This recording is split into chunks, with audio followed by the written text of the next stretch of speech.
Where the heck are you? The funeral has already started. What are you doing? Hurry back. From the phone, the piercing voice of my husband's daughter, Nancy, made me wince. Can you stop yelling? I'm not planning on attending the funeral. Then Nancy screamed through her tears. Pissed off. Where on earth is there a wife who wouldn't attend her husband's funeral? Everything's a mess here. Just do what you need to do. For the past 8 years, I have been despised by my husband, stepdaughter, and grandchild. On the day my husband died, I found out about something, so I moved silently on the day of his funeral and disappeared. Calls came from my stepdaughter in tears, but I had no intention of attending the funeral. After all, for these 8 years, I have been continually taken from by them. Now it's my turn. Following this, my counteractions will lead my stepdaughter and grandchild to lose everything. My name is Mia Cantrell. At 60 years old, I worked for a foreign insurance company. I decided to join this company, newly established in the U.S., because I had studied Spanish in college. People around me would say things like, "That's quite adventurous." Since joining, my days were filled with work, from early morning till late at night. Literally no days off. That's how I spent my 20s, without making any lovers, and dedicating myself to work.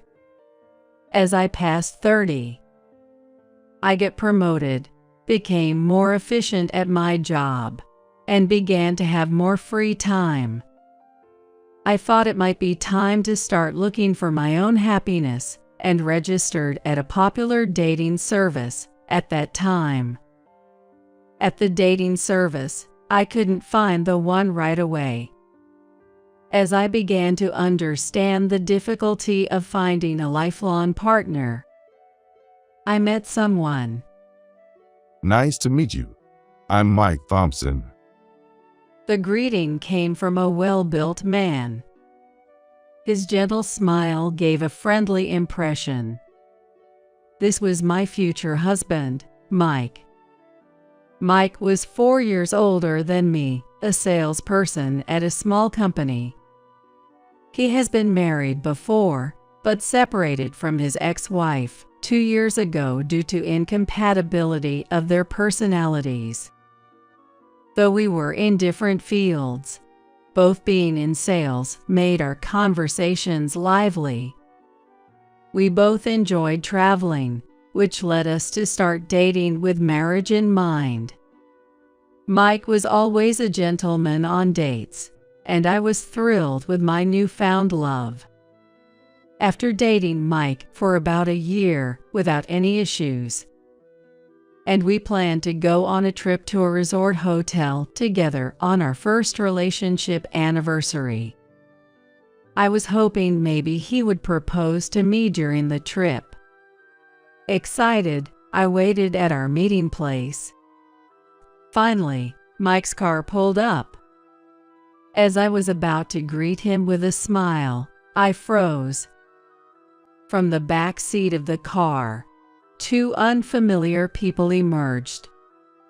One was a flashy dressed woman around 60 years old. The other was a girl about 10, holding a comic book. Well, Mike, who are these people? Mike turned back to the 2. This my family. My mom and my daughter. Come on, say hello. Then his mother looked me up and down and said, I'm Joyce, Mike's mom. You're Mike's girlfriend. You have a plain face. You have small eyes, don't you? All our family have big eyes and well-defined face. Bluntly put by Joyce, I was more disturbed by the presence of the girl. Daughter. Did he say daughter? I hadn't heard a word about a child. Prompted by Mike, the girl looked up from her comic book to greet. I'm Nancy. And with that, she dove back into the book. Mike, well, what's going on? I don't understand any of this. Confused, I spoke to Mike, who nonchalantly explained. When I said I was going on a trip, they both wanted to come along too. It's fine, right? Let's all enjoy it. That wasn't the answer I was looking for.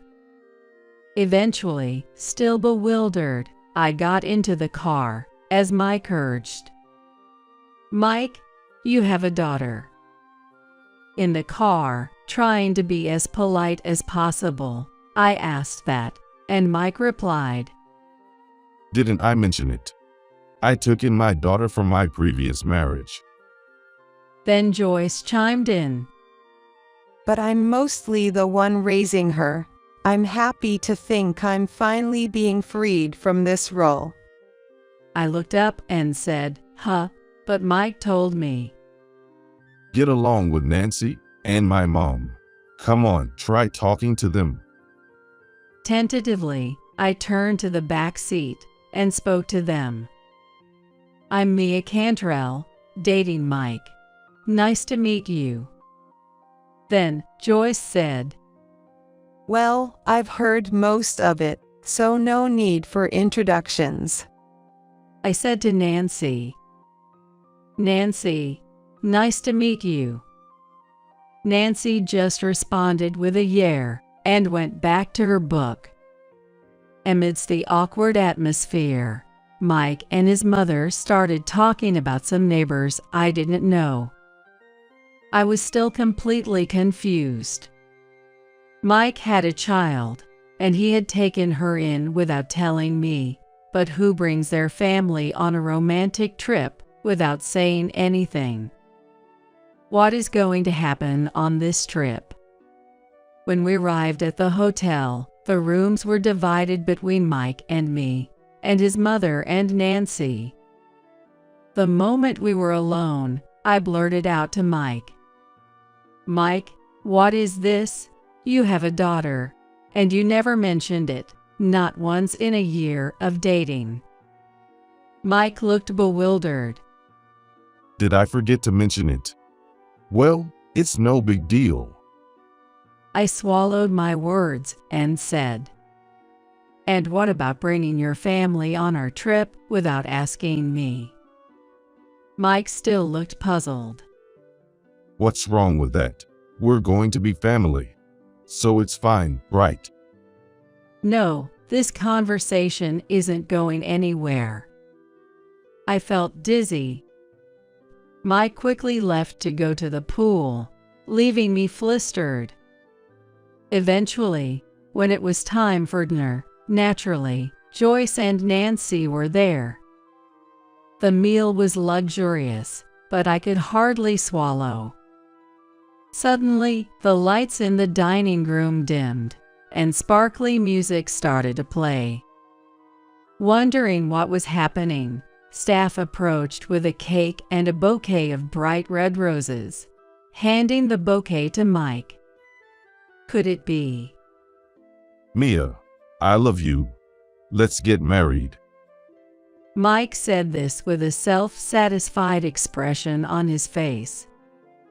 All eyes around us were fixed on our table, waiting for me to say yes.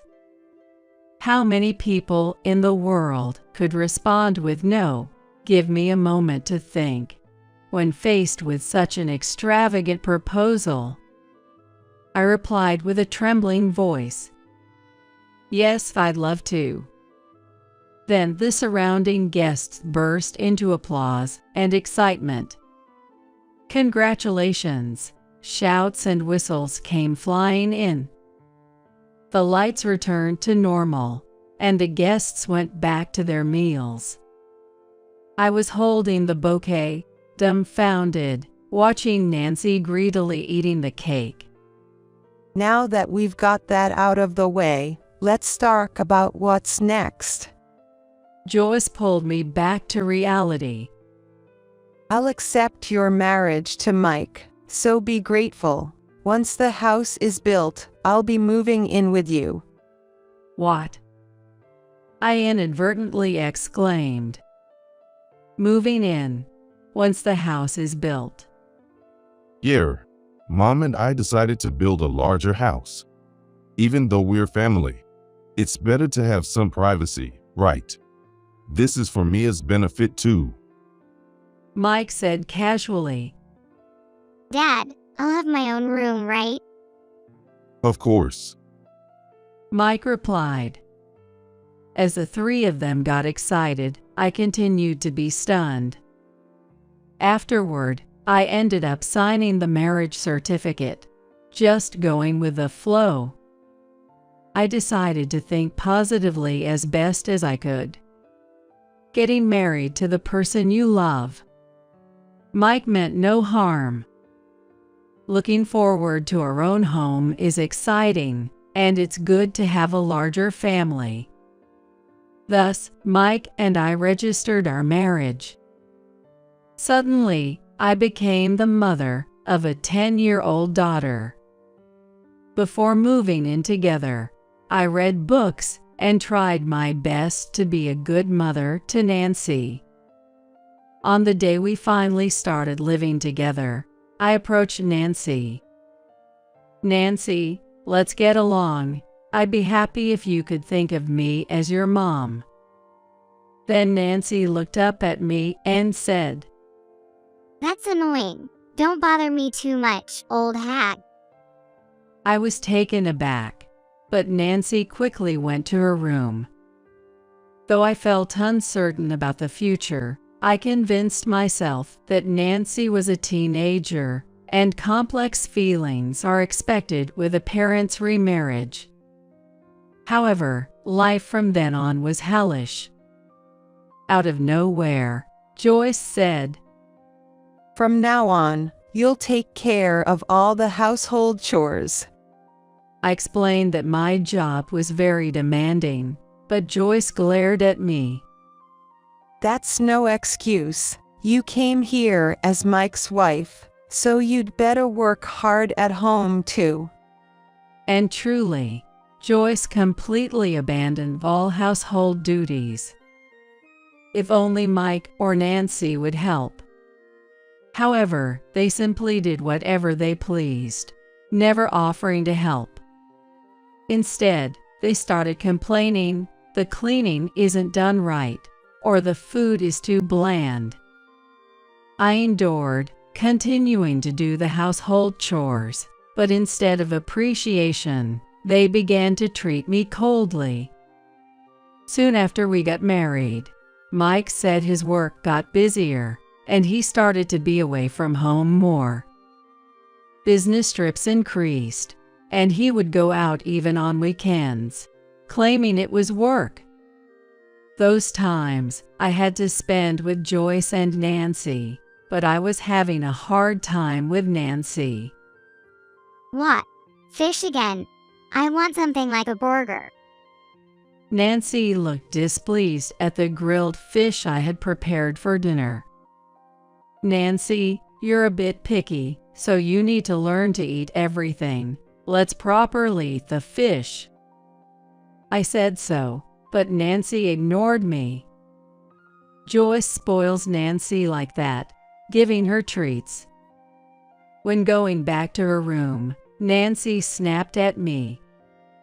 You're so annoying, old hag. Don't lecture me. I had been struggling with how to interact with Nancy. Around that time, I was handed several letters by Mike. Fill these out. I looked, and they were documents about renaming a mortgage. What do you mean, fill this out? As I was confused, Mike explained. I took it out in my name initially. But the repayments are tough.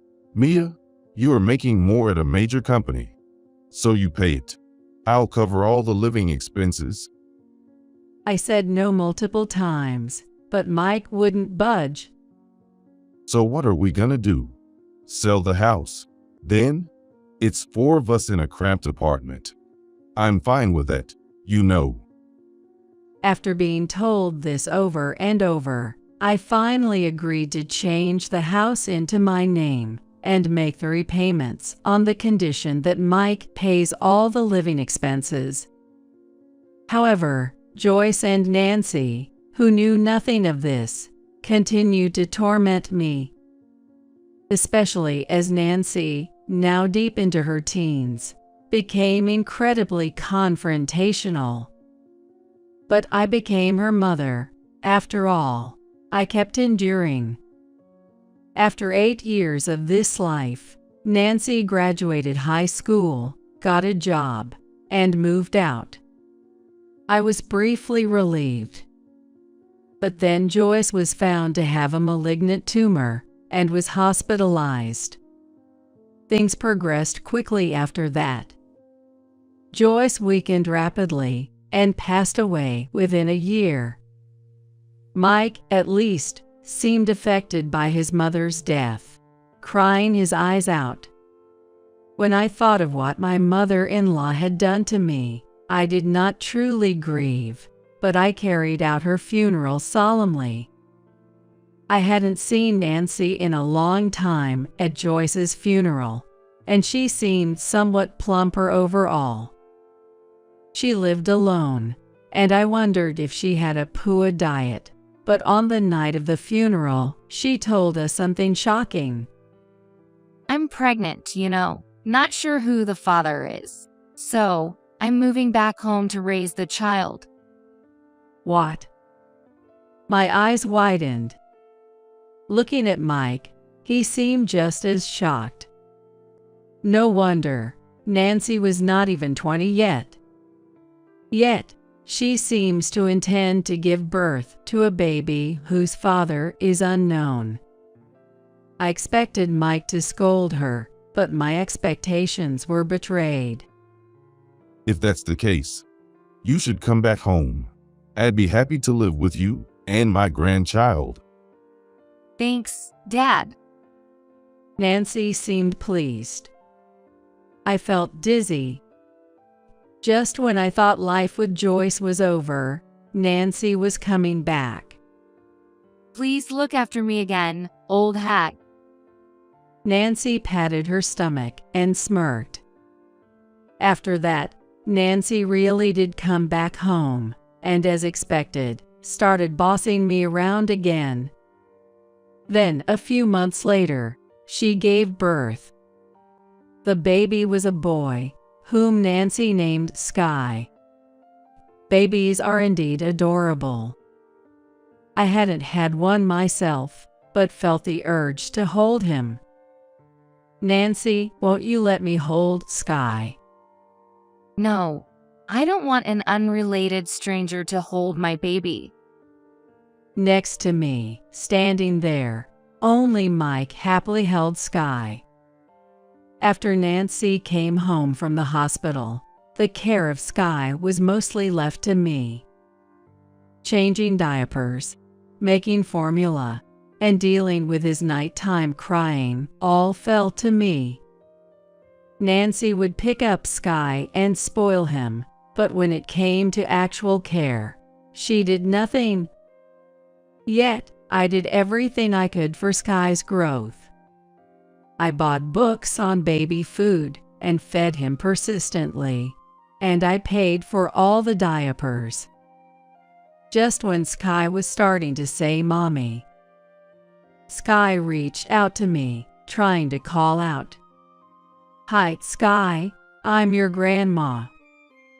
When I tried to teach him that, Nancy snatched him away and corrected him. No, Sky. She's the old hag. Nancy, who neither worked nor properly took care of her child, just stayed at home. Yet, I couldn't be strict with Nancy, who still had a small child. Before I knew it, 8 years had passed since Nancy returned.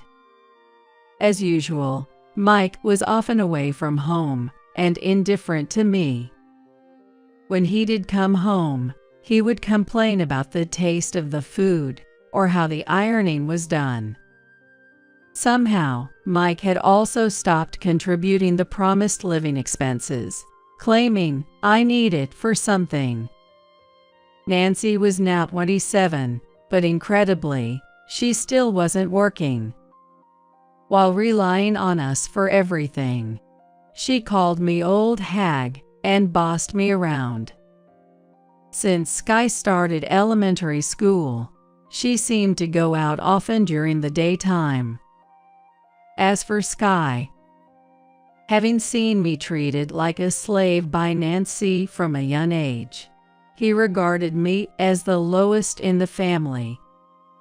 "Hey, old hag, hand over some pocket money, now." Such was his way of speaking, even in second grade. He seemed to be causing problems at school, but Nancy did nothing about it. "Sky, I just gave you some the other day. You have to use money wisely." When I said that, Sky glared at me and spewed more abuse. Sometimes, he would even raise his hand to me, and I was exasperated. By this time, I had started recording the awful things Nancy and Sky said to me, saving them as audio files under the name Verbal Abuse Collection. There was no particular reason why I did this, but somehow, doing this work seemed to relieve my stress a bit. I suddenly thought, why am I putting up with this life? It was just because I had agreed to marry Mike. That was all, and it was me who had agreed to marry him. With this resignation and sense of duty, I continued this life. Hated and blamed by the entire family for 8 years, my self-esteem was completely low. At some point, I even started to think I deserved this treatment. Then one day, something happened. I received a call from the police station on my cell phone. "Is this Mia Cantrell's phone? It's about your husband, Mike." It was the news that Mike had died in a traffic accident. Apparently, he had mismanaged the steering and fell off a cliff while heading to a resort town not far away. When I arrived at the hospital and confirmed the identity, it was indeed Mike. While I watched Nancy cry her eyes out, I still couldn't feel the reality. My husband had died. Really? Half dazed, I received Mike's belongings from the police.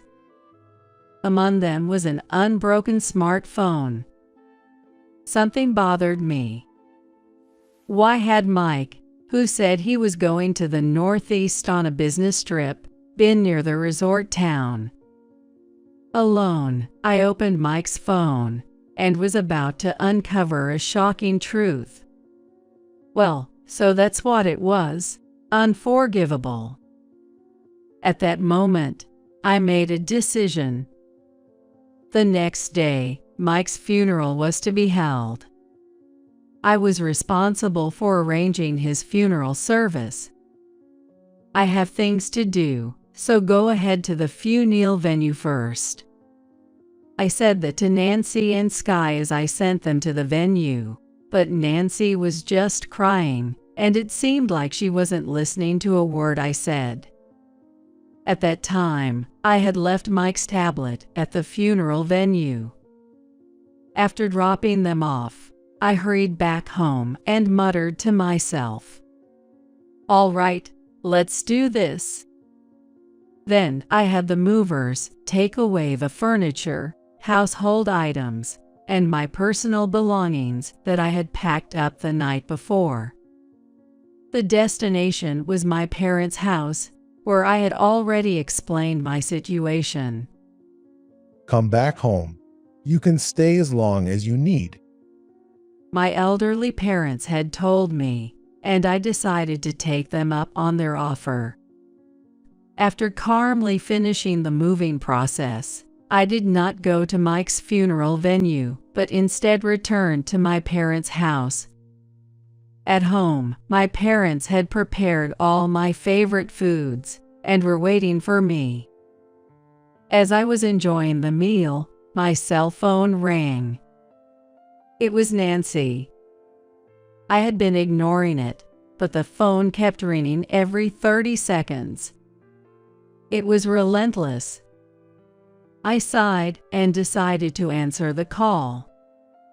"Hello, what is it?" On the other end, Nancy yelled. Old hack, where the hell are you? The funeral has already started. What are you doing? Get back here now. Nancy's shrill voice made me grimace. "Can you stop yelling? I don't plan on attending the funeral." Then Nancy screamed through tears. Pissed off. Where on earth is there a wife who wouldn't attend her husband's funeral? Everything's a mess here. Just do what you need to do. I replied calmly. "You should be able to manage the funeral by talking to the funeral director. You're 27 now. You should be able to handle it. Good luck." With that, I hung up on Nancy, still screaming. The phone rang loudly again, but I continued to ignore it. I spent some relaxing time at home for the first time in a while. As the time the funeral was probably ending approached, I took a shower, dried my hair, and saw over 200 missed calls on my cell phone. Most were from Nancy, but the latest missed call was from an unknown number. I decided to call it back.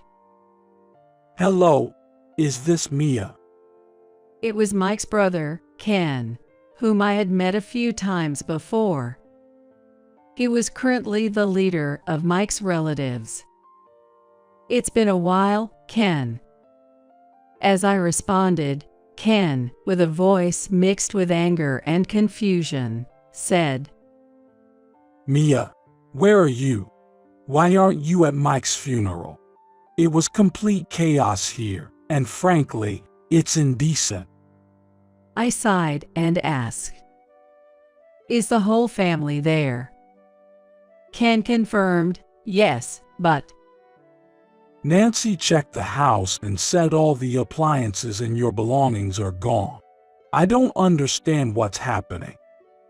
I simply answered, "Yes, I moved out during the funeral." Ken exclaimed, "What?" And I could hear the murmurs of the family in the background. What are you thinking? How can you not attend your husband's funeral and move out during it? Come back here and explain yourself properly. Nancy screamed over the phone, but I told Ken, "I've left a tablet at the funeral services reception. I'll make a video call, and we can talk about the reasons." After hanging up the phone, I took out my tablet.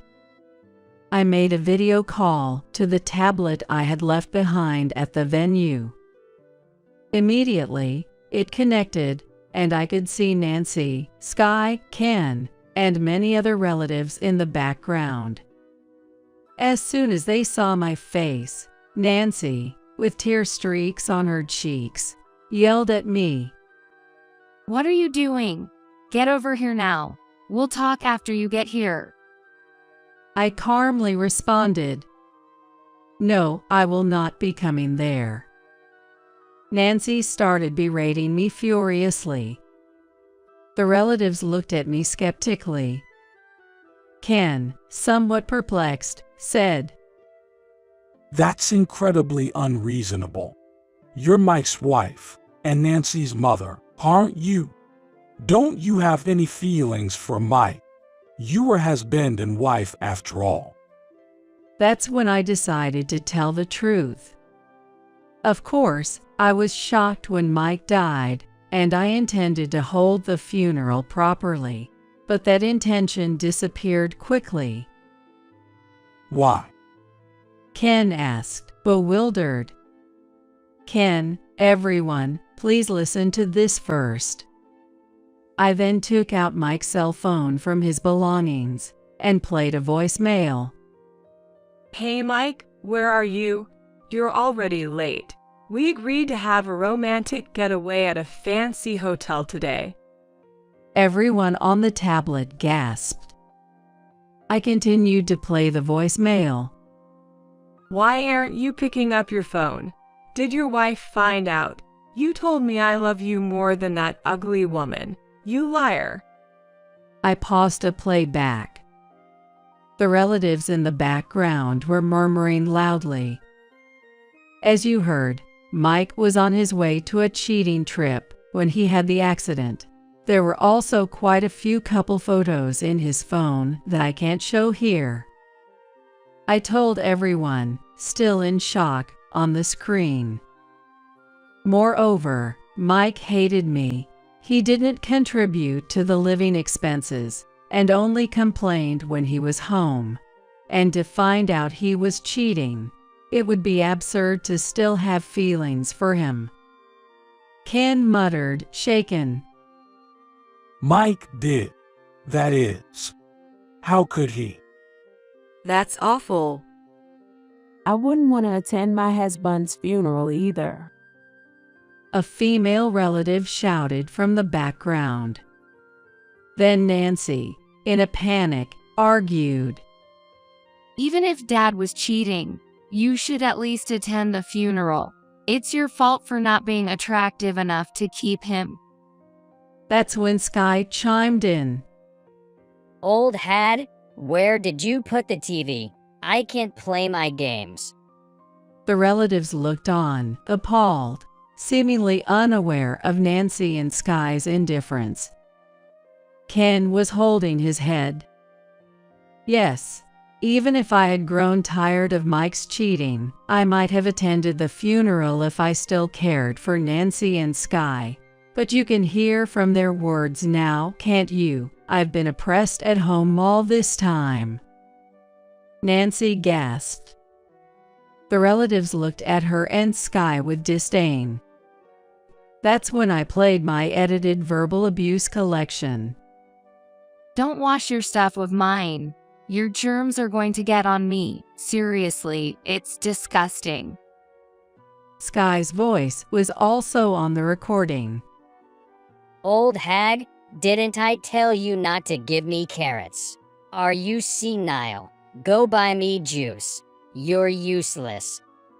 Nancy and Sky's abuses continued to play. The relatives' expressions turned grimmer. Hey, stop it. Recording us is sneaky. Nancy yelled, but I continued playing without expression. Sky looked bewildered, not fully grasping the situation. As you can see, it may have been unreasonable for me not to attend the funeral, and I apologize if I caused any inconvenience. But as you heard, this is how Nancy has been treating me. Sky has also been influenced by her and treats me like a slave. I paused for a moment and then stated, I have no more feelings for Mike or for them. That's why I didn't attend the funeral and why I moved out.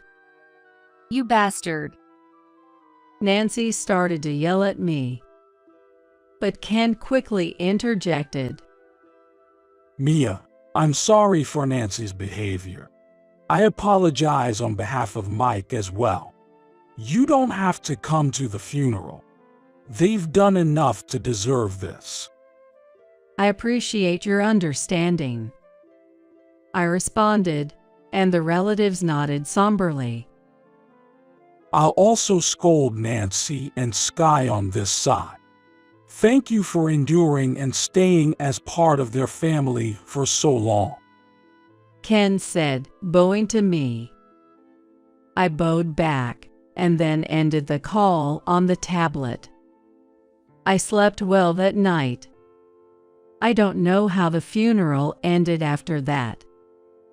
2 days later, Ken contacted me again to apologize. Despite holding the funeral service, It was a mess. Nancy and Sky kept blaming you, and the relatives have completely disowned them now. I hope you stay well and find happiness. Mia. After ending the call with Ken, I returned to my daily life. However, a week after Mike's funeral, as I was leaving work and stepped outside the building, there were Nancy and Sky. I was furious, and Nancy dragged me to a cafe. I don't want anything to do with you anymore, but do you need something? I asked, and Nancy said, I don't want to see your face either, but you wouldn't answer your phone, so I had no choice. Tell me where Dad's inheritance is now. Inheritance, I murmured, and Nancy became enraged. There has to be Dad's bank account with money in it. I only found $1,000 in cash at home. You must have taken out my dad's money. I calmly told her. That was all there was to Mike's inheritance. What? Nancy froze, and I explained. He couldn't save any money, and towards the end, I was the one paying the living expenses. Also, it seems he was quite generous to his mistress.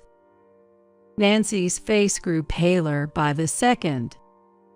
What? So you're serious? There's really not even $1,000 left from Dad's inheritance. What am I supposed to do?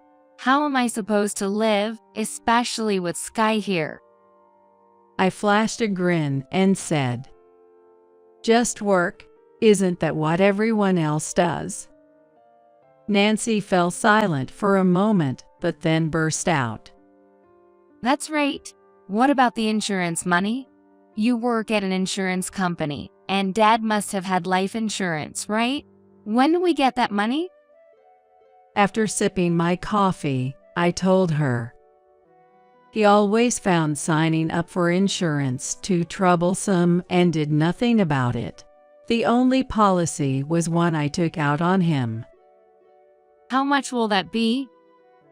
Nancy yelled, so I replied. Well, at least $500,000 will be coming. Nancy's face lit up. But I immediately added, well, since I'm both the policy holder and the beneficiary, it really doesn't concern you. Stunned, Nancy blurted out. What? Are you saying we don't get a penny? Yes, that's right. As I spoke, Nancy shouted. Then you need to continue taking care of us. You're my mother and Sky's grandmother, right? I calmly stated. I've already filed to end our family ties. You and I are now strangers. I never legally adopted you, nor do I have any obligation to support you. Nancy persisted. Don't you care about Sky at all? If I'm struggling, Sky will too. Sky was playing a game next to us during this conversation. Seeing that, I sighed. So you should work to prevent struggling. That's what a mother does, right? I did. When Nancy turned pale and was at a loss for words, I asked, by the way, have you spent any of Mike's savings? She answered, of course, I needed it for living expenses. I chuckled. Too bad for you. Mike had debts, about $60,000, I think. Since you've touched the inheritance, you've inherited the debt too. I, on the other hand, have renounced my inheritance. Seeing the color drain from Nancy's face, I showed her the collection emails on his phone. As Nancy trembled, I continued. Oh right, about the house. Since I've been paying the mortgage, and it's in my name, I've decided to sell it. You need to move out soon, okay? Then Nancy screamed. Are you taking the house from us? Yes, I am. I looked at her seriously. As Nancy's face rapidly changed colors, she suddenly bowed deeply across the table. Mia, I apologize for everything up to now. I'm sorry for what Dad did too. So please come back home. Otherwise, we're doomed. As I remained silent, Nancy pleaded with tears. Please, Mom, don't abandon us. I smiled at them one last time and said, I will never forget how terribly you've treated me. Now you two should enjoy your lives together. And with a final act of kindness, I paid for our drinks at the cafe and left. Afterward, Nancy desperately searched for any other assets Mike might have left, but of course, there were none. Nancy ended up bearing Mike's debts, and she and Sky went around to relatives begging, please lend us money, let us stay with you. However, having seen their true colors at Mike's funeral, the relatives refused, saying, we want nothing to do with you. Without anyone's help, they were left with nothing but debts. I issued an eviction order to them without mercy. Of course, Nancy resisted, but I conveyed through my lawyer.